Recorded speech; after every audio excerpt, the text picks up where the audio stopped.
Welcome back to Carrier Review, and I am about to go ahead and review this next episode of Life After Lockup.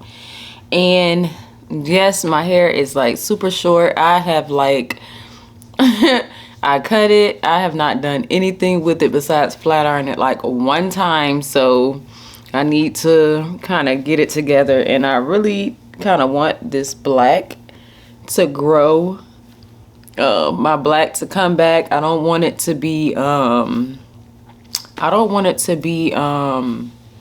blonde anymore, so I'm thinking about just maybe my hair looks so choppy right now because I need to flat iron it, but I really want my natural hair color to come back, but it's taking a while, so I'm actually thinking about dyeing it copper, but that's besides the point. We're here for Love After Lockup / Life After Lockup, and I wanted to have this review out on Saturday, but it did not turn out that way, so I'm doing it now. So before I jump into it, I want to talk about the previews for next week's episode, okay? Ray looks like he is getting fed up with Brittany talking about this wedding and this ring, because he was just like, look, just don't start that right now. It's probably just been like constant, like, girl, just, I don't know what's going down, but she's starting to get on, work Ray's nerves a little bit. And I know Nicole do not call herself crawling back to Deontay crying because she don't want to work, or she not getting taken care of the way that she want to be taken care of. Girl, when I saw that, all I could do was just roll my eyes, because I'm just like, you don't already showed your true colors. Like, his nose might be wide open right now, but I feel like he learned his lesson somewhat. And maybe whatever is going to happen needs to go a step further for him to just be like, you know what? Okay, I'm done. And Stan and Lisa. Now, it seems that Lisa is having problems with Stan talking to other women. So we'll see, because he said she been acting funny anyway. Now she trying to throw marriage in his face. Like, girl, we will see. I'm really mad that we didn't get Stan and Lisa on this episode, because Stan be having me tripping out. And he seemed like he be kind of naive, but then he'll come back with something crazy where he just like can't help but to stand his ground. Like, I feel like he tries to be more understanding and more vulnerable with her, but I feel like she be giving him so many red flags that he be like, nope, you know what? This is my plan and this is my decision and I'm sticking to it.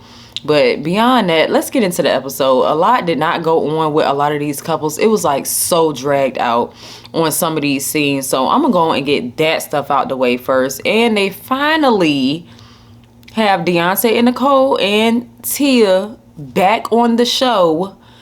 That's what I was waiting on for, like, these first 3 or 4 episodes, whatever.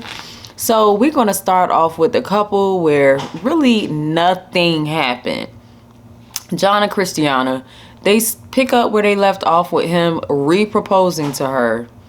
And they end up going to do this like Bonnie and Clyde photo shoot. And that's pretty much all they did for their segment. The pictures looked like they was going to be kind of cheesy while the lady was taking it. And it was just showing them like the camera view, like the actual camera that shoots them for the show. But then when they actually showed the finished pictures, I was like, okay, she actually made the pictures look like kind of vintage a little bit, and they actually came out pretty nice, even though we know that they crazy as I don't know what, but the pictures did come out nice, so I ain't gonna lie about that. But that's really all that happened with them. They was kind of going back and forth in the confessional, but nothing new. They were at the photo shoot the whole time. Now, who else? Shane and Lacey. Same thing with them. They go to the beach. They're meeting friends at the beach. And when her friends get there, she basically is explaining to them, like, I don't know what's going on with Shane, but, he been acting kind of funny lately. He's spending a lot of time at the gym, and I just do not understand what's going on. And one of her friends were like, you know what? You need to go through his phone. I don't know if that's the first option that I would have took, but I don't know, because they've had their little fair share of trust issues. So she ends up trying to get into his phone, and she gets into the phone and she sees a text message from somebody that I guess he's supposed to be like personal training at the gym.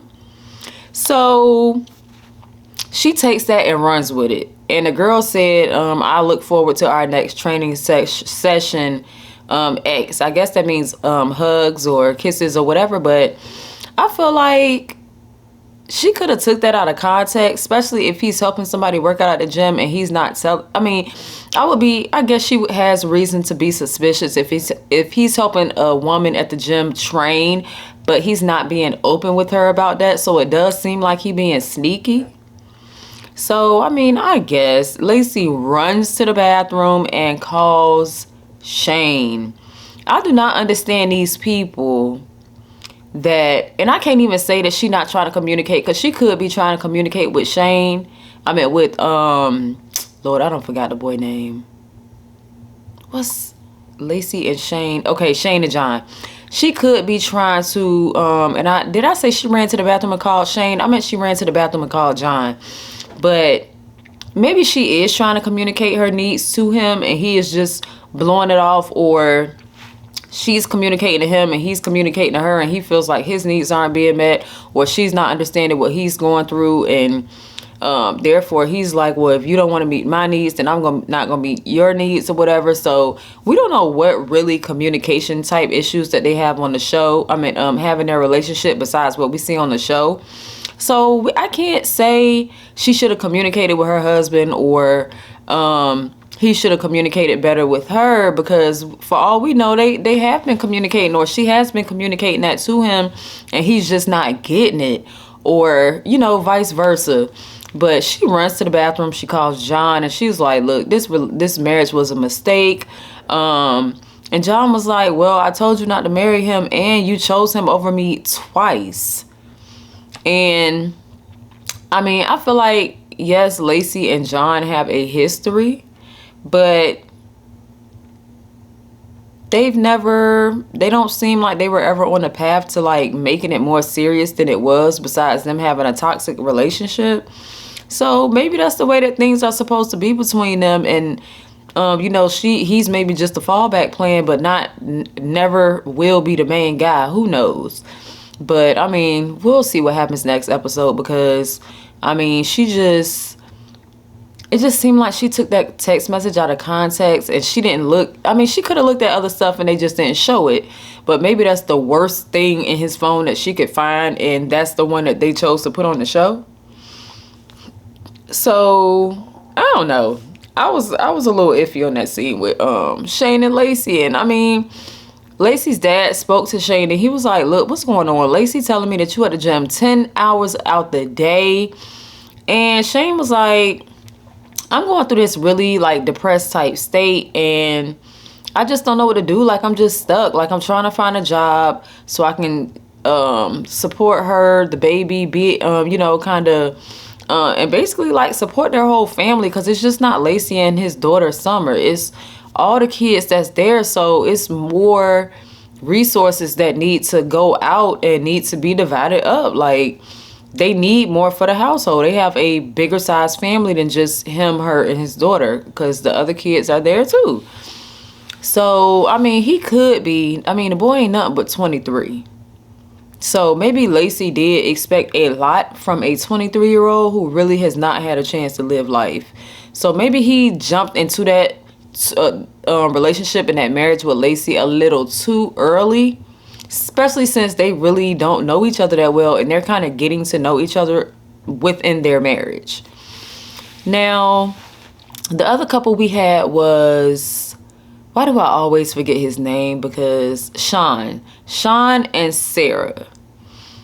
And he picks her up from being released and he takes her to like this pizza shop or whatever. And the whole time on his mind, he's just ready to just get it on with her because that's what they discussed. And as time goes on, throughout spending time with him during that day, she was just like, the further along we get in the day, the further along I'm starting to think more rationally and more clearly, like, wow, I just let this guy who's a stranger pick me up from jail. I really don't know him that well. I talked to him for a couple of months. He disappeared, but she don't know he disappeared because he was messing with and talking to Destiny. He disappeared, and then he pops back up out of nowhere, and then he came and got me from prison. So she reveals to Sean, that she has a daughter and that her mom's been raising her daughter since her daughter was a baby. And that she wants to go and see her mom and her daughter, and she does not want Sean to go because Sean does not know her mom. He hasn't met her. And she does not want to introduce him to her daughter because it's just too early. And he's a stranger to her. And she's just like, my mom is going to think that that's inappropriate.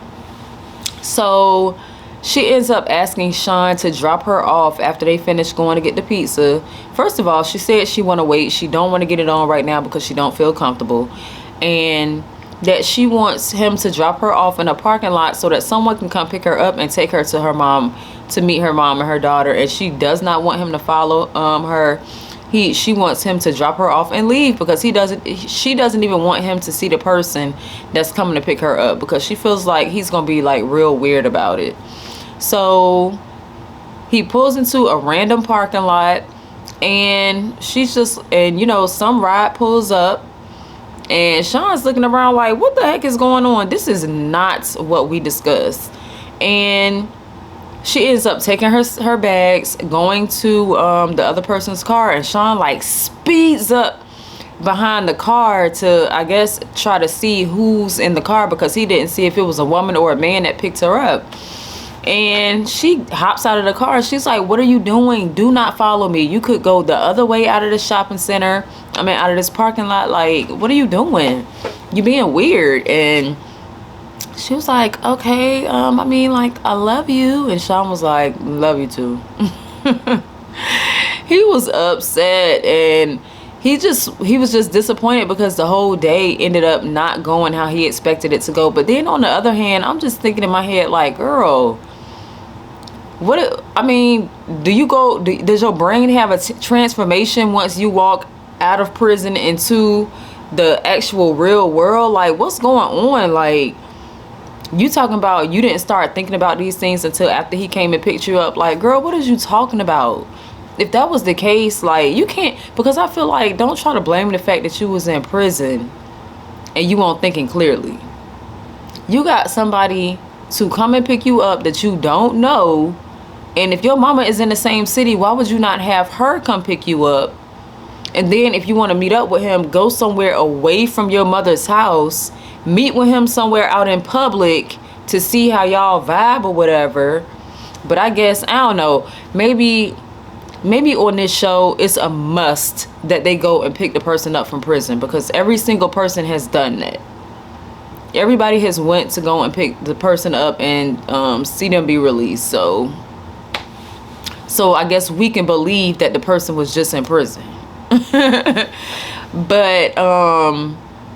that's what I was thinking. Like, why you just ain't tell your mama to come pick you up, or your aunt, or somebody? Like, especially if you got family in that state. Why did he have to come pick you up? I don't know. But I guess we'll never know. Even though that seems like the logical thing to have done, just like with Nicole and Deontay. Why she didn't have her mama come pick her up? But she knew he was coming with a whole bunch of gifts. So last couple, because we did not get Marcelino and Brittany on this episode. We did not get Brittany and Ray on this episode. We did not get Sean. Why am I mixing up everybody's names today? We did not get Stan and Lisa on this episode either, even though I did want to see them. So the last couple that they showed this time was Deontay and Nicole / Tia. So we see Deontay walking up with some flowers, and I'm just like, boy, you better not be going to meet Nicole. But come to find out, his friend Derek has hooked him up on a blind date with this girl named, I think she said her name was La Crystal. So they meet at a park. They go paddle boating. Yep, that's it, paddle boating. And they just talking, and he's just like, oh, you different from a lot of the women that I done dealt with for my past 2 relationships. Like, you don't have no criminal record. You not high, and he's letting us know like she's not high maintenance. Like, she's actually a nice person, and she don't expect me to bring her $1,000 and some Michael Kors watches, all this other crap. Like, she genuinely wants to just date me and get to know me, and it's so messed up. But she may be like a really good match for him, but it's something about females that I feel like treat guys like crap, or treat guys like they don't care, that seem like they get the most from whoever that they're dealing with, because it's almost like people, they want a nice peaceful relationship, but it seems like when they get it, people make it seem like it's boring or whatever to have peace in their relationship. So I guess he has to go through a whole bunch of toxic relationships to be able to appreciate a peaceful, boring relationship. Which is, you know, I'm not saying that if him and LaCrystal end up really connecting, because during the date, she ended up asking him like, you know, do you think that we can go on a second date? Because I really enjoyed myself and I wouldn't mind seeing you again. And I think he was like, yeah, I don't see why not. But at the end of the date, she's asking him like, look, I know you were previously dating somebody else. Is it over? Is it done with? Is there any drama that I have to worry about? And he was like, no, she irrelevant. But how his face was looking after he said she was irrelevant, it's like you can just look at him and tell that he was lying. I think he was trying to convince himself to believe the lie that he just told her, because boy, you lying. Because no sooner than that scene ended, he was back in the confessional talking about somehow he missed Nicole. This fool pops up at Nicole mama house. He had to be uninvited, but then at the same time, I'm like, her mama knew he was coming, because when he knocked on that door, she was like, I'm in the back. And you got to be mic'd up to shoot these scenes. So her mama knew he was coming. But anyway, he talked to her mom, and he's like, look, I miss her. I love her. And I feel like, you know, I want to talk to her and all this other stuff. And her mom was like, she don't owe you anything. She don't owe you sex. Like, she don't owe you, she don't owe it to you to do nothing. You chose to do all that stuff for her, you know, that was on you. You see somebody not appreciating or what you're doing for them, or you see the relationship ain't, what she say, if you see the relationship's not working, then you end the relationship. She said, but you want to get back into a relationship with somebody that you was not happy with and think that that's gonna work? You were in a bad relationship, you got out of it, and now you saying that you miss this person. Like, what's going on? And he was just like, look, just tell her if she ever need anything, I'll be there for her, yada, yada. And I'm looking at him like, oh my gosh, what is wrong with you? Like, you did not learn. You did not learn. You didn't learn at all. You didn't learn no lessons. So whatever happens this season, I'm not going to be so understanding. Nice guy or not. Like, there should be a limit to you letting somebody treat you a certain way and you keep wanting to get back with them and get back with them and get back with them. I mean, the girl in a whole nother relationship. So he ends up leaving, feeling stupid. And when Nicole wakes up, she comes in the kitchen and she asks her mama like, oh, what's for breakfast? And her mom was like, that cereal over there. It's some milk in the refrigerator. And Nicole was like, I didn't think I was going to enjoy pretty much, I guess, her adult life so much after she got out of jail, because she just didn't realize, like, maybe she's taking more value, or she has more value in life on the outside than she did before. Like, maybe she one of those people that learned her lesson and it's going to take her a while to get it together. And she just like, look, I went to jail. It's not for me. I ain't never going back again. So, I mean, she not back in there. Some people end up back in there before the end of the daggone season, or by the end of the season. She not one of those people. So, I mean, she may have learned something. But her mom was like, yeah, Deontay came by talking about you owe him this and you owe him that. And you, you know, for all that stuff he was doing for you, you owe it to him to go and get it on with him. And Nicole was like, Were those his exact words? And her mom was like, well, no, but that's what he meant. Basically, like, oh my goodness. So Nicole, she was just like, I mean, I do miss him, and he took care of me, and he was there for me and all this other stuff. And I'm like, girl, you just miss him buying you stuff. You miss him buying you stuff, and you being able to string him along without giving nothing in return. That's what you miss. But now you in a relationship. And when they showed y'all little names up on that screen, when the story goes to the next couple and they show their picture up there with their age and what they do for a living, it says Deontay, 34, welder. Tia, 30, unemployed. And they got her charge up there, distribution of heroin. And I said, okay, so you in a relationship with Tia. She don't work. She lived 5 hours away. So y'all have to wait to see each other, which is not bad for some people. And now you starting to think about Deontay because you like, oh, I got to go out and get a job. So dating Deontay don't seem too bad right now because I didn't have to work when I was with him. And you probably would have never had to work if you would have stayed with him. But that's your dumb fault for using him in the first place and being with somebody that you didn't want to be with in the first daggone place. Using somebody for what they have, and now you starting to see the consequences of your actions. Like, it's gone and now you missing it. So I don't know, he talking all that trash, but she may not be able to get it back as good as she had it before.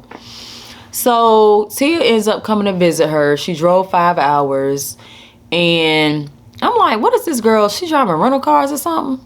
I don't know. But she was like, she tells Tia, like, Deontay came by. And Tia was like, why? For what? That's kind of disrespectful. And Nicole, I can't remember how the conversation got brought up, but Tia was like, don't try to make it seem like you didn't have a part in everything that's going on right now. Tia was like, no, I'm about to hold you accountable. She was like, you were taking stuff from him, taking money, taking gifts, and then you think that you not gonna think that he don't want nothing in return? And Tia was like, put me in his position. Tia said, if I'm talking to you and I'm just buying you stuff and buying you stuff and buying you stuff, and Nicole was like, well, if you buy me stuff, that don't mean I owe it to you to get it on with you. Tia said, really? She said, nah, that's not how it work.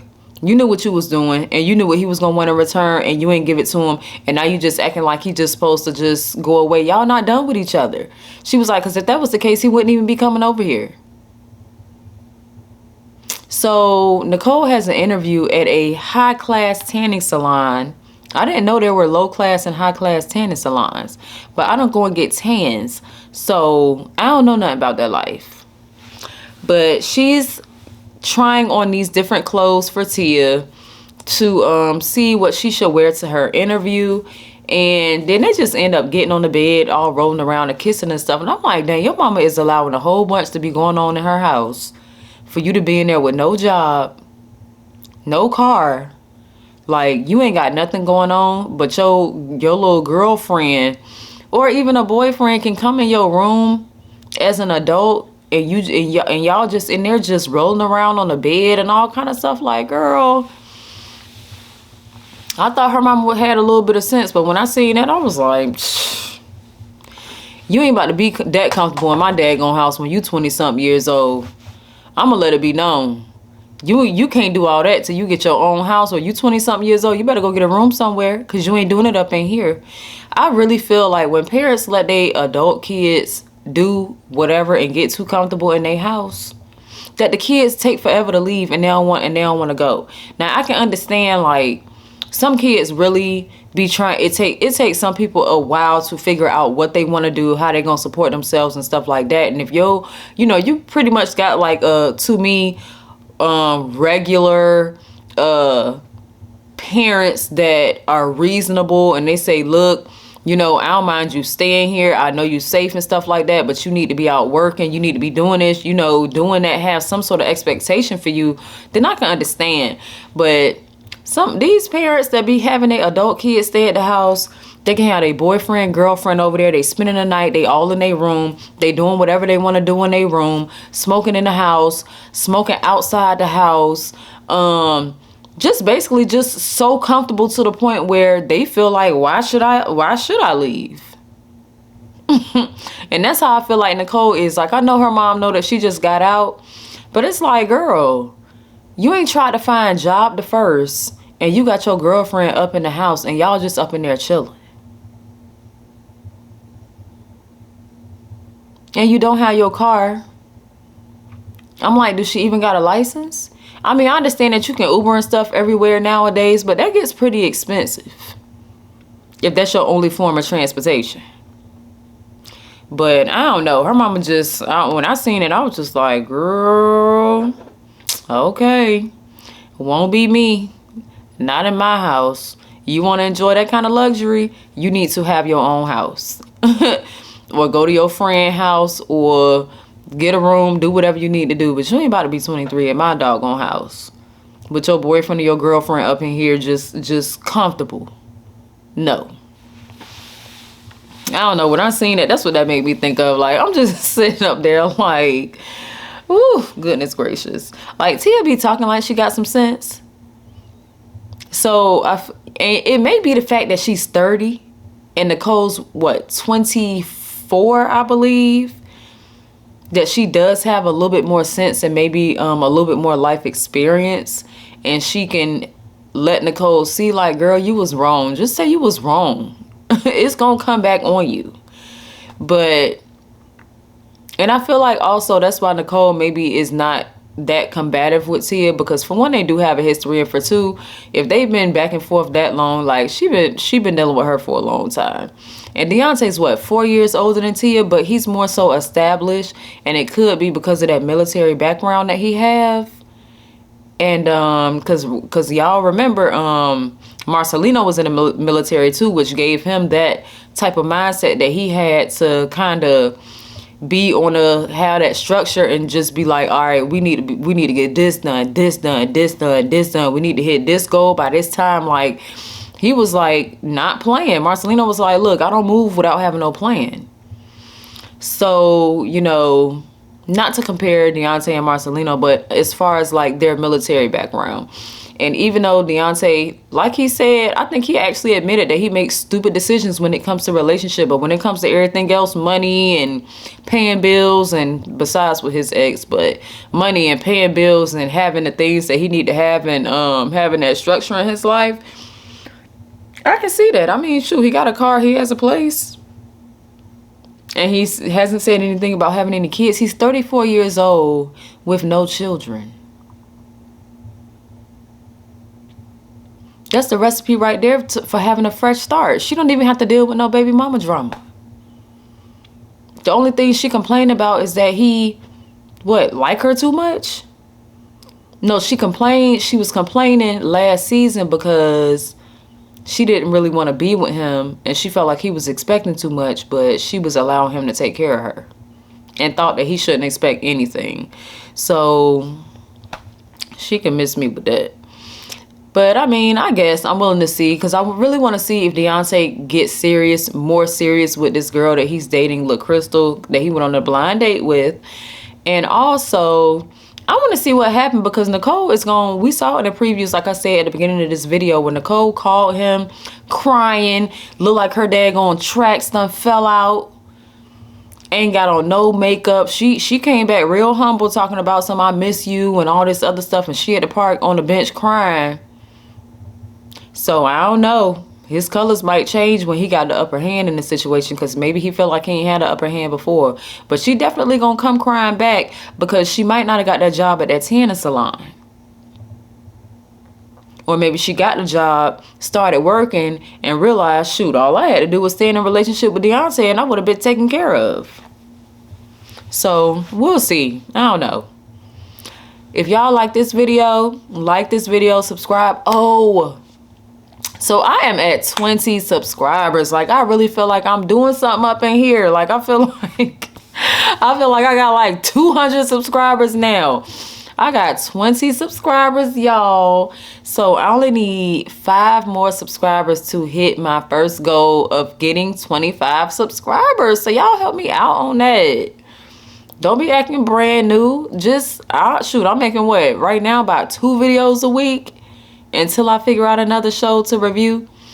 Because I was going to review that show, Brand New Cherry Flavor, that's on Netflix. But when I went through a whole video, a whole episode of Made Notes, I was like, this ain't nothing happening. Like, the episode was so slow paced.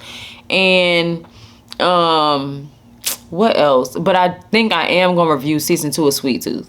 I'm gonna do like a little season 1 kind of a combined season 1 review, like in one video, and try to like do like a little real quick recap, and then go into reviewing season 2. But I'm still trying to see, because I don't know when season 2 of Sweet Tooth is supposed to be coming out.